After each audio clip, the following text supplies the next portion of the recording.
A determinação do polinômio interpolador usando o sistema linear correspondente não é a forma mais adequada para resolver esse tipo de problema. Existem métodos mais eficientes, né, e mais interessantes para a resolução. O primeiro deles que nós vamos ver é o chamado método de Lagrange. O método de Lagrange ele funciona segundo o seguinte princípio, ou a seguinte ideia. Lagrange considerou que, dado se eu tenho um conjunto de pontos xk e y de k, tais que as abscissas são duas a duas distintas, né?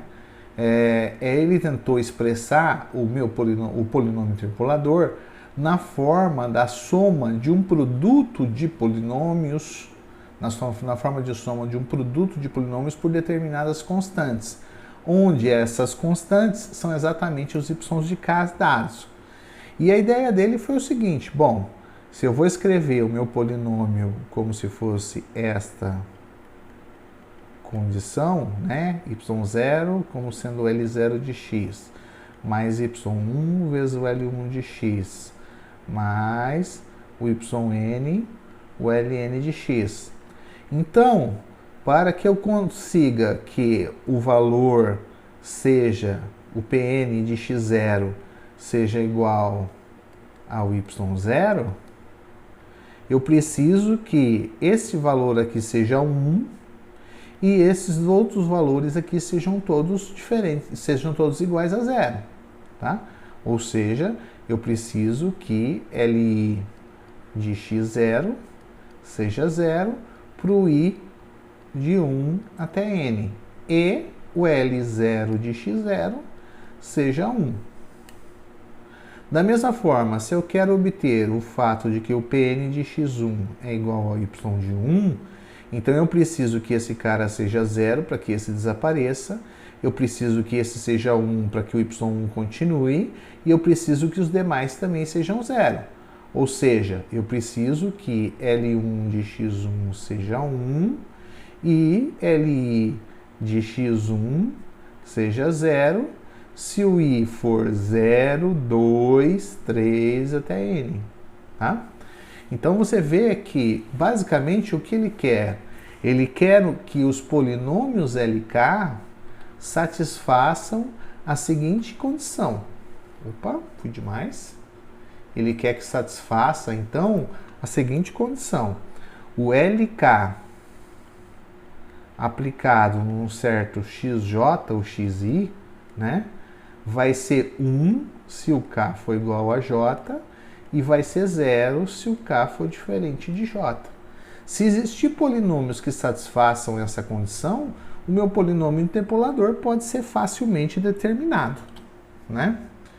Bom, então eu tenho aqui exatamente isso. O LK de x tem que satisfazer a condição, eu usei xi aqui, né? LK de xi é 0 se o k é diferente do i e é 1 se o k é igual a i.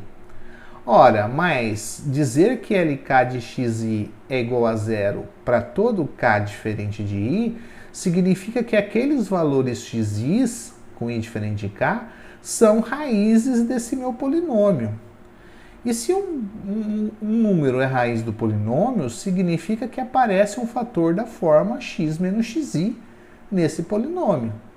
Portanto, o meu polinômio, né, o meu LK, vai ser necessariamente dessa forma. É uma constante que multiplica x menos x0 vezes x menos xk menos 1. Né? Eu vou ter que pular o raiz xk, porque a raiz xk ela não é raiz, né? O valor xk não é raiz. Então vai passar de x menos xk menos 1 para x menos xk mais 1 até x menos xn. Tá? Porque todos os xis com i diferente de k são raízes do polinômio. Então, todos vão ter que ter termos desta forma. Eventualmente, eu preciso ter aqui uma constante correspondente.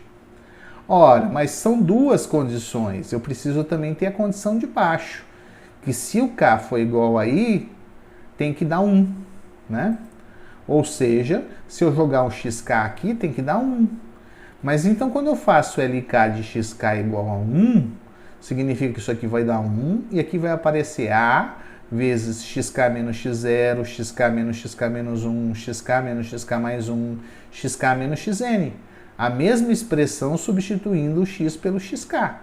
Então eu posso isolar isso aqui e encontrar o A, já que todos os xk menos x0 são diferentes de zero, já que xi é diferente de xj para i diferente de j. Então, isolando isso, eu vou encontrar que o meu A vai ser 1 sobre xk menos x0, xk menos xk menos 1, xk menos xk mais 1, xk menos xn. Então, se eu pegar esse coeficiente A e substituir aqui, observe que isso aqui é um número, embora tenha uma quantidade de x aqui, são todos valores, né? Eu vou substituir aqui e vou encontrar o meu LK de x. Portanto, o meu LK de x precisa ter essa forma aqui, ó. É fácil lembrar. O índice K que eu estou calculando é o termo que vai sumir, ou não vai existir aqui na minha multiplicação de valores, né? Então é x menos x0 até x menos xk menos 1, tudo multiplicando.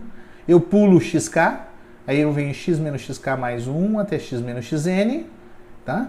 E o que aparece embaixo é exatamente o mesmo denominador, aonde eu substituí o x pelo x índice K que eu estou usando, tá? Então, isso é o meu LK. Depois que eu calculei todos os meus LKs, eu posso simplesmente fazer a multiplicação pelos y e calcular a soma. E esse vai ser o polinômio interpolador, porque a gente sabe que ele é único, né? Então, se eu obtive de qualquer forma que eu obter, ele que vai ser realmente o meu polinômio. Vamos ver aqui um exemplo, né? Então, eu estou usando valores aqui, 3 valores, são 3 valores, então vai ter polinômio de grau 2, né? E eu vou utilizar aqui os valores, o x0 vale menos 1, o x1 vale 0, o x2 vale 3. O y0 vale 15, o y1 vale 8, o y2 vale menos 2. Então, inicialmente, para calcular os LKs, eu não preciso dos y, eu só preciso dos x, tá? Então, eu vou expressar sempre começando aqui do L0. O L0 ele vai ser escrito com todos os produtos menos o produto x menos x0. Então eu começo de x menos x1, x menos x2, já que eu vou até 2, né? E o termo de baixo é exatamente o de cima, onde eu substituo o x pelo x0, que é o índice que estou usando, né? Então eu tenho essas expressões. Agora eu vou substituir valores. O x1 vale menos 1, então, desculpa. Não vale menos 1 não, o x0 aqui, né? O x1 vale 0. Então, eu tenho aqui x menos 0. Aqui eu tenho x menos x2. Então, opa, fui para o lado errado. Eu tenho x menos x2, que é aqui 3. Então, eu tenho aqui x menos 3. E embaixo agora eu vou substituir. O x0 é menos 1. Então, eu tenho x0 menos x1. Então, vai ficar menos 1 menos 0. E menos 1 menos 3. Fazendo a conta, eu encontro o polinômio x ao quadrado menos 3x sobre 4. Repito o processo para o L1. O L1 vai ser o produto de todos os x menos xi, exceto o x1. Então vai ficar x menos x0, x menos x2. O termo de baixo é o mesmo de cima, substituindo o x por x1. Então fica x1 menos x0, x1 menos x2. O valor do x0 é menos 1, então x menos menos 1 dá x mais 1. X menos x2 a gente já fez aqui, dá x menos 3. x1 menos x0, o x1 é 0, menos menos 1, então dá 0 mais 1. E o x1, que é 0, menos o x2, que é 3. Fazendo a conta, eu encontrei esse polinômio x ao quadrado menos 2x menos 3 sobre menos 3. Tá? Para o L2 a mesma coisa, eu vou fazer o produto x menos x0, x menos x1, o x menos x2 não entra porque o índice é igual. Depois eu substituo no denominador o x pelo x2, fica x2 menos x0, x2 menos x1. Então eu tenho x menos menos 1 dá x mais 1, x menos 0 dá x. Aqui vai ficar 3 menos 1, menos menos 1 dá 3 mais 1, e 3 menos 0 dá 3. Fazendo as contas, eu chego em x ao quadrado mais x sobre 12.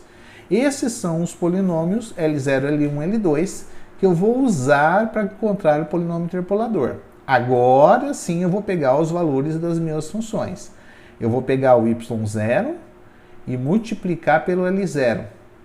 Depois eu vou pegar o y1 e vou multiplicar pelo L1. E vou pegar o y2 e vou multiplicar pelo L2. E vou somar todas as somas, todos os valores. Então eu tenho aqui, ó, o y0 vezes o L0, mais o y1 vezes o L1, mais o y2 vezes o L2. Fazendo a conta desse polinômio, eu obtive então x² menos 6x mais 8. Portanto, este é o polinômio x² menos 6x mais 8. Tá? Esse é o polinômio interpolador e, além disso, eu tinha pedido para calcular o valor interpolado em x igual a 1. Observa que x igual a 1 não está no conjunto de pontos. Então é só substituir o valor 1 aqui, encontrei 1² menos 6 mais 8 deu 3. Então o valor correspondente a 1 teria que ser 3 para ser um valor razoável de acordo com esses polinômios ou esses valores que eu tenho aqui. Observe que esses valores correspondem exatamente ao polinômio. Se eu substituir menos 1 lá no polinômio, menos 1 vai dar 1 mais 6 mais 8. Dá 14 mais 1, 15.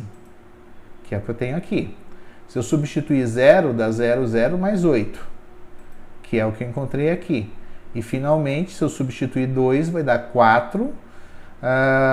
Mais 8 vai dar 12. Menos 12 vai dar 0. Né? Opa, tem que dar menos 1. Fiz conta errada aqui. Então, substituindo aqui o 2, né? Epa. Vamos lá. Desculpe, é 3, né, o valor. É por isso que deu errado a minha conta. Então, substituindo o valor de x2, que é 3, vai dar 9. 9 mais 8, 17. 17, 6 menos 3 dá 18. 17 menos 18 dá menos 1, tá? Menos 1. É mais fácil a gente errar a conta do que o método falhar, né? Então, ele é exatamente o polinômio interpolador correspondente. O segundo exemplo aqui é justamente resolvendo um problema daquele tipo. Então, imagina que eu tenho um objeto e eu queira calcular a área correspondente a esse objeto, que é uma placa, né, que tem mais ou menos esse comportamento. Então, eu chego aqui e meço as distâncias do eixo correspondente desse objeto, tá? Eu não conheço a função, mas eu conheço os valores dessas distâncias em cada um dos pontos aqui. Eu peguei igualmente espaçados, mas não tem necessidade. Então eu posso pegar de 0, meio, 1, etc. e encontrei os valores correspondentes à função. Então agora eu vou encontrar o polinômio interpolador para os valores que eu calculei, tá? Então resolvendo e encontrando o polinômio interpolador, eu vou obter uma expressão desse tipo, né? Usei o computador para fazer essa conta, encontrei aqui o polinômio interpolador. E agora eu posso calcular a área, porque a área nada mais vai ser que a integral. Então, se eu integrar o polinômio, eu vou obter uma aproximação para a minha integral correspondente. Então, vou integrar de 0 a 5, que é justamente essa distância que eu tenho aqui, de 0 a 5, tá? Do polinômio interpolador. Integrando e substituindo, 14,496. Então, essa é a área correspondente a essa figura, ou uma aproximação para a área dessa figura, na forma de uma aplicação que a gente tem do nosso método de interpolação.